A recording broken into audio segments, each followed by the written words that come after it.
Hi, book club readers! So you are going to be reading the story Cheese by Sarah Weeks.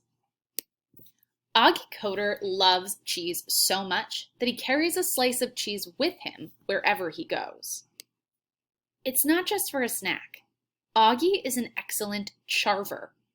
Charving is when you chew a piece of cheese to carve it into the shape of something.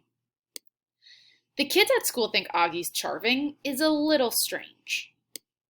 But when a big TV show comes looking for people with unusual talents, Oggie is suddenly Mr. Popular.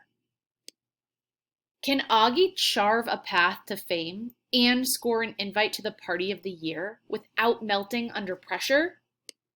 No matter how you slice it, you're going to laugh when you read about one small kid becoming a really big cheese. So let's get started with cheese.